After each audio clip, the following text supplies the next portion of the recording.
হাওড়ায় ফের shoot out. সাপুইপাড়ায় panchayat প্রধানকে লক্ষ্য করে পরপর গুলি। রাতে বাইকে ফেরার সময় হামলা। দেবব্রত ওরফে বাবু মণ্ডলকে 2 রাউন্ড গুলি। গুলিবিদ্ধ পঞ্চায়েত প্রধানের বাইকে থাকা সঙ্গীও জখম অবস্থায় হাসপাতালে ভর্তি দুজনেই। রাতেই নেতাকে এসএসকেএম এ স্থানান্তর করা হয়।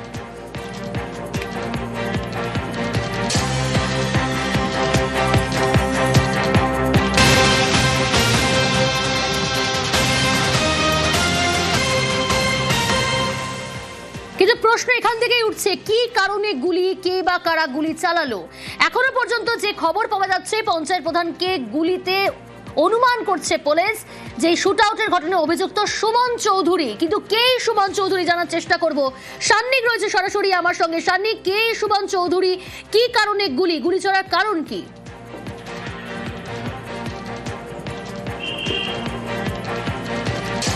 দেখো, প্রাথমিক তদন্তে পুলিশের যে তদন্ত চলেছে তাতে এখনো পর্যন্ত যা তথ্য পুলিশ পেয়েছে তাতে পুরনো শত্রুতার জেরেই গতকালের এই গুলি চালানোর ঘটনা এবং যে সুমন চৌধুরী যে মূল অভিযুক্ত বলে পুলিশ এখনো পর্যন্ত মনে করছে, তার বিষয়ে পুলিশ এখনো পর্যন্ত তদন্তে নেমে যেটা জানতে পেরেছে, এর আগেও খুনের চেষ্টার অভিযোগ এবং তোলাবাজির অভিযোগ তার বিরুদ্ধে রয়েছে।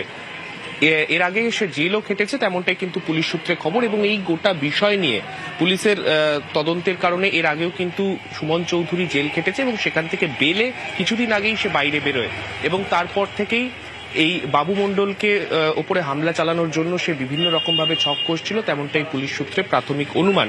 এবং গতকাল একেবারে পূর্ব পরিকল্পিতভাবে গতকাল যখন এই জায়গা থেকে, অর্থাৎ যে জায়গায় গতকাল রিসেপশনে একটি খেতে গিয়েছিলেন বাবু মণ্ডল, সেখান থেকে বেরিয়ে তিনি যখন পাশে একটি গলি রয়েছে সেই গলির সামনে যখন এসে পৌঁছন, ঠিক সেই জায়গাতে তাকে গুলি চালানো হয়, তেমনটাই কিন্তু অভিযোগ। এখনো পর্যন্ত সুমন চৌধুরীর খোঁজ পুলিশ পায়নি, তবে গতকাল যে রাস্তা দিয়ে সুমন চৌধুরী পালিয়েছে সেই রাস্তা দিয়ে গিয়ে সে বেলুর স্টেশন দিয়ে পালানোর চেষ্টা করে থাকতে পারে বলে পুলিশের তরফে এখনো পর্যন্ত মনে করা হচ্ছে।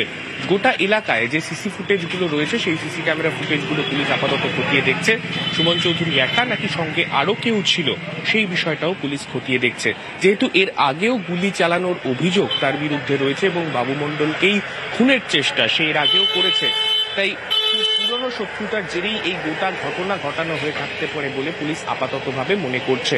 তবে এখনো পর্যন্ত পুলিশ যেটা মনে করছে, তাকে যতক্ষণ পর্যন্ত না গ্রেফতার করা যাচ্ছে ততক্ষণ পর্যন্ত বিস্তারিত কারণ জানা সম্ভব নয়। তারপরেই কিন্তু তদন্ত করে পুলিশ আরো বিস্তারিত তথ্য পেতে পারে।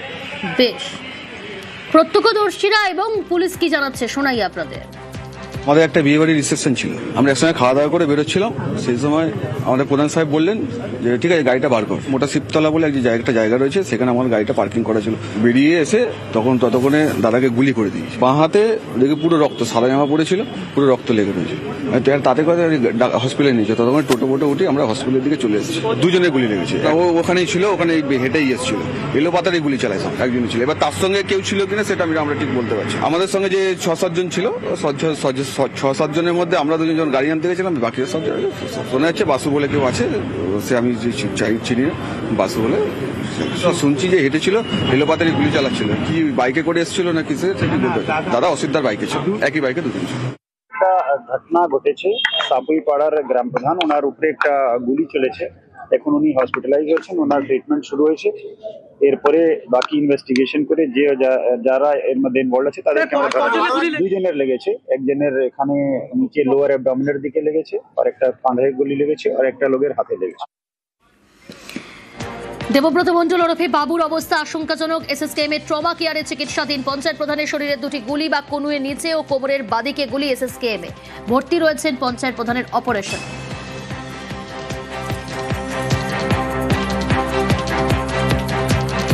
বিজেপির হাতিয়ার এসআইআর।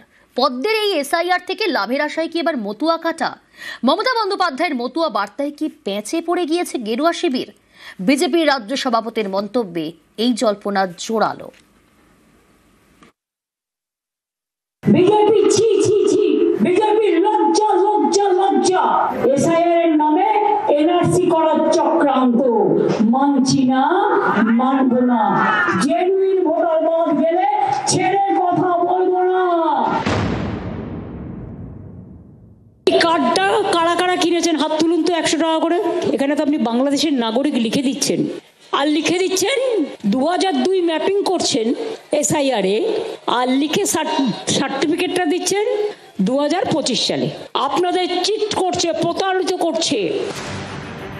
মঙ্গলবার মতুয়াদের গড় বনগাঁয় গিয়ে এই বার্তা দেন মমতা বন্দ্যোপাধ্যায়। এতে কি প্যাঁচে পড়ে গিয়েছে পদ্ম শিবির? যে এসআইআরে তারা লাভ দেখছিল সেখানে কি এখন মতুয়া কাটা? তাই কি এবার কমিশনকে আসরে নামার দাবি? যারা মতুয়া রাজবংশী আছেন তারা ভারতবর্ষের নাগরিক, তারা যারা এখনো নাগরিকত্ব পাননি সিএতে অ্যাপ্লাই করেছেন, যাদের মধ্যে বিভিন্ন ধরনের বিভ্রান্তি তৈরি করা হচ্ছে, এই ব্যাপারেও নির্বাচন কমিশন একটা দৃঢ় পদক্ষেপ নিন। নির্বাচন কমিশনের পক্ষ থেকে বিষয়টা ক্লিয়ার করে দেওয়া হোক যে তাদের অবস্থানটা কি। পশ্চিমবঙ্গের বেশ কিছু আসনে মতুয়ারা বড় ফ্যাক্টর। উত্তর 24 পরগনা, নদিয়ায় এরকম আসন রয়েছে। 2021 এবং 24-এর ভোটে এই দুই জেলাতেই দেখা গিয়েছে তৃণমূলের দাপট। উত্তরবঙ্গেও 21-এর থেকে 24-এ শক্তি বাড়িয়েছে তৃণমূল। এবার সামনে 26-এর ভোট, রাজ্য জুড়ে চলছে এসআইআর। বিজেপির দাবি এই এসআইআরই এবার অনেক খেলা ঘুরিয়ে দেবে। এরই মাঝে মঙ্গলবার মতুয়াগড় বনগাঁয় গিয়ে সুর চড়ান মমতা। এই কার্ডটা কারা কারা কিনেছেন হাত তুলুন তো 100 টাকা করে।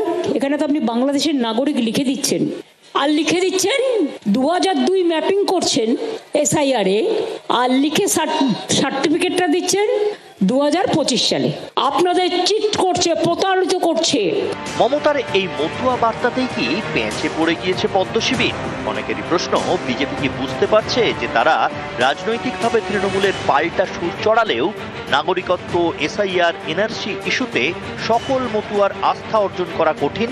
তাই কি এবার নির্বাচন কমিশনের ব্যাখ্যা দাবি?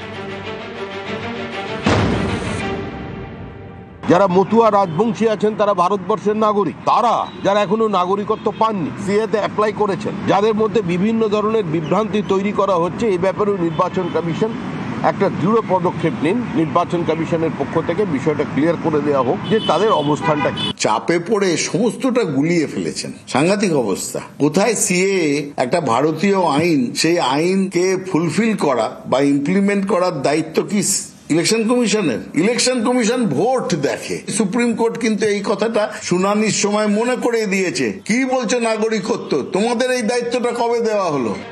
নিউজ 18 বাংলা।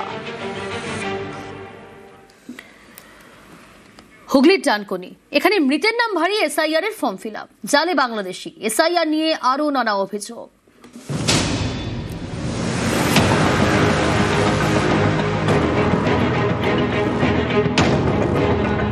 হুগলির ডানকুনির 20 নম্বর ওয়ার্ড। এখানে থাকতেন মহসিন খান। 2015 সালে তার মৃত্যু হয়। অভিযোগ, মহসিনের নাম এবং তার বাবার নাম ভাড়িয়ে নতুন ভোটার কার্ড তৈরি করা হয়। টাকা দিয়ে এই কাজ করেন মৃতের প্রতিবেশী নাদিম সর্দার, যিনি বাংলাদেশি। মহসিনের নামে আসা এসআইআর ফর্ম ফিল আপ করেও তিনি জমা দেন বলে অভিযোগ। আমার ভাই মারা গেছে আজ থেকে 9 বছর আগে, সেই ডকুমেন্ট সবকিছু আমার কাছে আছে। তার সাথে একটা ব্যক্তি, তাকে কোনো ব্যক্তি টাকার সাহায্য করে দিয়ে সে সবকিছু কমপ্লিট করেছে, ডকুমেন্ট এমনকি এসআইআর ফর্ম কমপ্লিট, সাবমিট সবকিছু ওকে হয়ে গেছে। তার বাড়ি বাংলাদেশ, এখানে ভাড়া থাকে। কে ফিল আপ করে দিয়েছে তোমার? এটা আমি নিজে করেছি। ফর্মটা বিএলও কাছ থেকে আমি নিয়েছি। দেশ কোথায়? দেশ আগে বাংলাদেশ ছিল, আমি অনেক আগে এখানে চলে আসি। এটা যখন আমি প্রথম এই কাগজটা করেছি তখন যে একজন ওই যে বললাম তো যে একদম করে দিয়েছে, তাকে 4000 টাকা দিয়েছে। সংশ্লিষ্ট বিএলওর দাবি, এসআইআর ফর্ম জমা দেওয়ার পরে নথি যাচাই করতে গিয়ে এই কারচুপি ধরা পড়ে। এরপরে ডানকুনি থানার পুলিশ বাংলাদেশি যুবককে গ্রেপ্তার করে।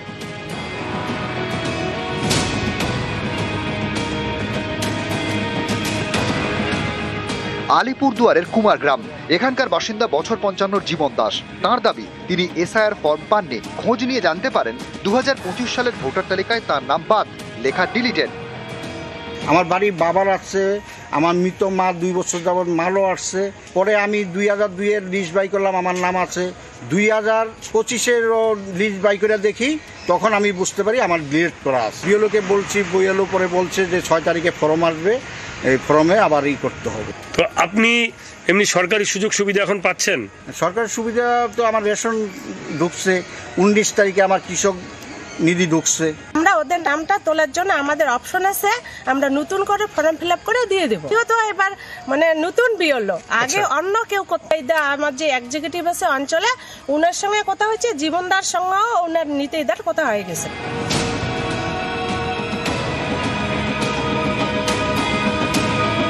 জলপাইগুড়ি ধূপগুড়ির কর্ণবালা অধিকারী বছর 70-এর বৃদ্ধার নাম রয়েছে 2002 সালের ভোটার তালিকায়। 2002 সালে নাম রয়েছে, কর্ণবালা অধিকারী বেঁচেও রয়েছেন, অথচ তার নাম 2025 সালের ভোটার তালিকায় নেই বলে দাবি। এসআইআর এর ফর্ম আসছে না, 2002 সালের লিস্টে নাম আছে? হ্যাঁ আছে তো। জন্মভিটা কি এখানেই? হ্যাঁ জন্মভিটাইতে ভাই বাড়ি ব্যাপার না, নাম না হলে ভোটটা না হলে কেমন হবে?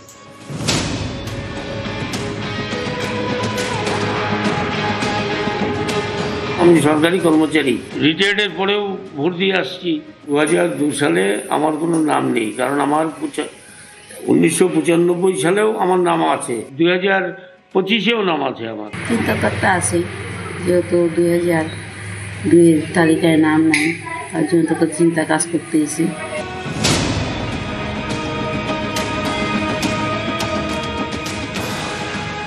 এখানে আমার 852 ভোটার আছে, তার মধ্যে বেশ কিছু আমার এরকম নট ফাউন্ড এসছে। তার 2002-এ নিজের সেলফ আছে, তার কোনো প্যারেন্টের সঙ্গে লিঙ্ক না হলেও হবে, তথাপি অনলাইনে আমার এটা সাবমিট হচ্ছে না।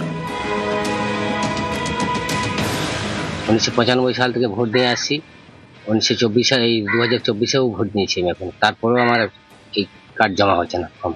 আর 2002 লিস্টে নাম আছে না। আমার দাদু তার আমল থেকে বাস করে আমাদের। নিউজ 18 বাংলা।